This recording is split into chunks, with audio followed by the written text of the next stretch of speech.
Poème 407. À l'assaut.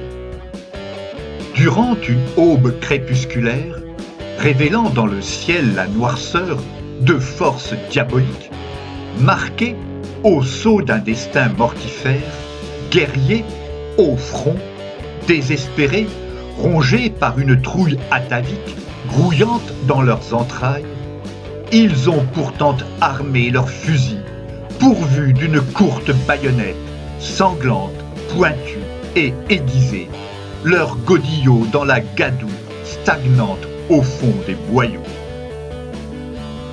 Là, de la nuit oppressante où divague l'esprit des camarades oxy, leurs membres dispersés dans l'air zébré par la mitraille, les plus terrorisés, damnés coliques au ventre, en une diarrhée subite et profuse, chient dans leurs frocs. Ô pestilentielles odeurs qui ne couvrent jamais celles des cadavres putrescents accrochés aux fils barbelés. Au son d'un clairon, dans la plaine, terrain d'enjeu des généraux planqués à l'arrière, qui sonnent des troupes l'alali, ils savent qu'ils mourront. Et cependant, les voilà qui sortent de leurs tranchées et s'élancent dans le no man's land, poussant en barbares qui arracheraient le garrot des haines qui les étranglent, de longs cris pour se convaincre qu'ils vaincront. Ceux d'en face, avec leurs casques à pointe et leurs surnoms de boches, prêts à en découdre, feux d'enfer, doigts à la gâchette, grenades enchapelées à la ceinture. Mais, contre toute attente, alors qu'un corbeau passe, ses ailes noires déployées et pousse de brefs croissements glaçants, présage de quelque fin, c'est d'une casemate enterrée à demi que se déchaîne l'apocalypse. Dans les failles du temps assassin, un tireur secondé d'un servant fauche les fantassins à découvert. Sa mitrailleuse lourde crépite et crache ses pruneaux, tandis qu'en haut d'une colline des pièces d'artillerie entonnent en salves interminables un chant assourdissant qui perce les tympans. Canons toujours fumants, placés en batterie, camouflés savamment derrière un haut remblai. Projectiles fuselés, semblables aux pièces d'argent jetées à la volée, dans les premières lueurs du jour, glauque matin d'automne, ils zèbrent le ciel gris de leur balai incessant et bruyant.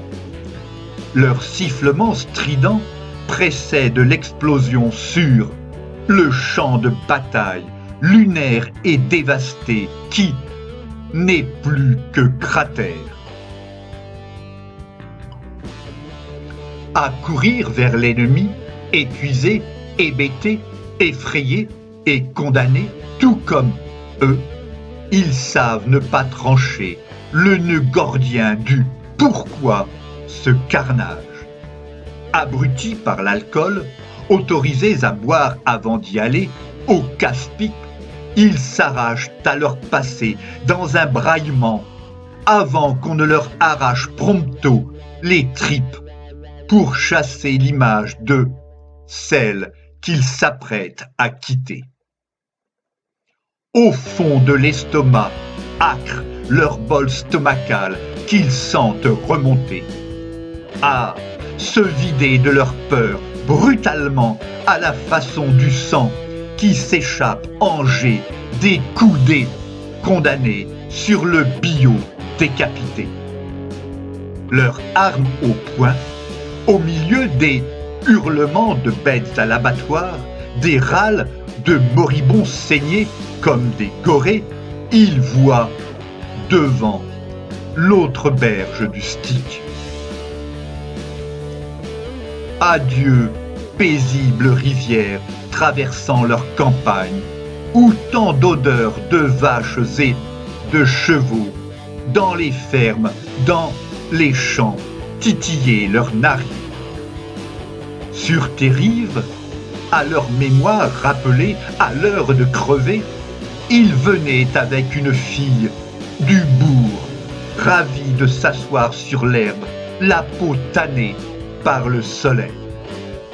Moisson faite, ils n'avaient d'autre envie que d'ôter leurs vêtements et de plonger nus dans tes eaux fraîches et accueillantes, lit de leurs ébats à l'abri des regards. Au milieu des roseaux qui ployaient sous le vent, des cannes et des canetons de passage qui caquetaient en si plaisante compagnie, l'été radieux leur souriait et, dans l'insouciance de leurs 20 ans, il leur contait fleurettes tandis qu'ils caressaient le haut des seins des ingénus qu'un décolleté de chemisier qu'ils avaient tous dégrafé soulignait avec grâce. À évoquer ainsi, dans cette vision dernière, déchirante et soudaine, qu'ont ceux qui vont mourir au cœur de la fureur des hommes et de la perdition des mondes, leurs lointaines provinces et leurs anciennes amours, les voilà qui voudraient échapper à ce jour, à cette heure, à ce lieu, leur corps trop embourbé dans une terre maudite où, conscrits et officiers volent dans les airs, chair déchiquetée, démembrée, os broyés, barbaques sanguinolentes. En ces moments fatidiques, orchestrés en haut lieu, où, l'ordre reçu, ils s'élancent, apeurés à l'assaut, ce flash ne dure qu'un instant, une fraction de seconde.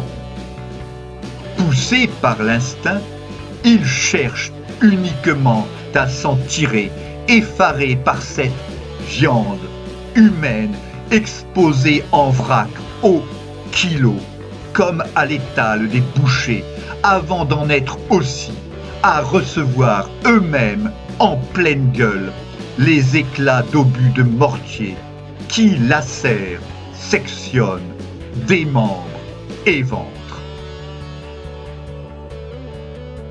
À de ne pouvoir savoir quel nom ils portaient, rendus méconnaissables, ces gars qu'elles attendront, la drôle de guerre finie, jamais ne rediront les mots touchants qu'elles adoraient entendre quand, taraudés de désir, ils s'aimaient.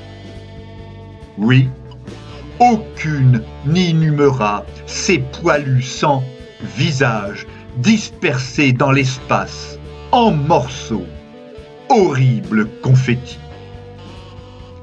Poème écrit par Philippe Parrot entre le 4 et le 8 novembre 2019.